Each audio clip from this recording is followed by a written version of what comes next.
An appearance by former national leader Don Brash at Massey University that was mired in controversy when it was cancelled back in August went ahead today without protest. Dr Brash was asked to speak at the university in August, but that was cancelled, you'll remember, by the Vice-Chancellor, who, as emails later released revealed, feared the university would be seen to be endorsing racism. However, he was invited back today, where he spoke to a crowd of nearly 100 people. Laura Dooney was there. Greeted with applause, Don Brash quickly launched into his speech, touching on his childhood and taking the crowd through his career. Before he'd entered the lecture theatre, a warning had been issued. Anyone who protested would be asked to leave. Not surprisingly, Dr Brash also touched on the importance of free speech and the idea there could be legislation to protect it at universities. There was no heckling, but the floor was opened up after his speech, and one person asked Dr Brash if he is racist. I don't think I'm racist. Have I got some subconscious bias against people who don't look like me? I suspect most of us do.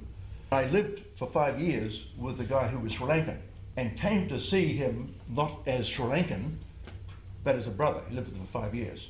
So I'm capable, I think, of looking through race, and I don't see myself as racist. Throughout the hour, Don Brash reiterated his well-known stance around equality regardless of race and the Treaty of Waitangi. I think the treaty says we have equal rights. In 1840, that was an extraordinary thing to assert.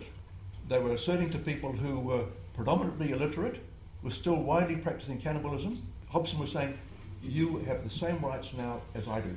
Fantastically enlightened thing to say. Despite raising the ire of some during the question and answer session, Dr Brash says he was pleased with how the audience behaved. He had feared he might be forced out by people who disagreed with him. Dr Brash's visit was organised by the Uni's Politics Society.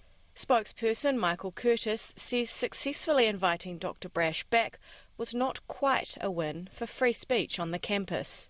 It's a positive, but it's not a victory yet. We still have to wait for Massey to decide what they're going to do with the Vice-Chancellor, and as long as those emails about her wanting to ban Brash and then defund the club in order to do that linger, it's not a victory yet. Something needs to be done about that. She needs to be held accountable. Michael Curtis agrees the coverage the talk got in August meant more people came along today. Carl Pearce, who wrote the letter to Jan Thomas which prompted the cancellation of August's event, says today Mr Brash showed he is racist. Somebody who believes that his culture is the culture that we all should be following. One law for all presupposes that that law is his law and everybody is equal under that.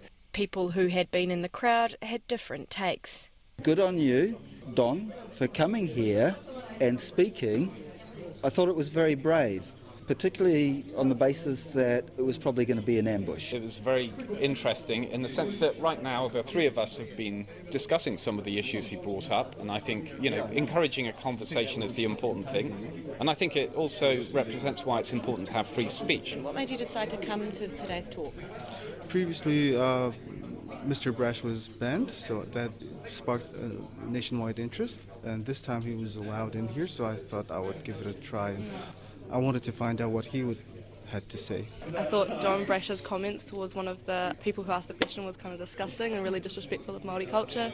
Speaking to journalists afterwards, Don Brash refused to be drawn on what he makes of the Jamie Lee Ross National Party saga, which continues to unfold. I'm very keen not to comment on that. I've been leader of the opposition and I know how tough a job that is, so I'm not keen to comment on that. A Massey University spokesperson says the review of the Vice-Chancellor's actions in cancelling Don Brash's speech in August is still underway. In Palmerston North for Checkpoint, call Laura Dooney, 10 Nay.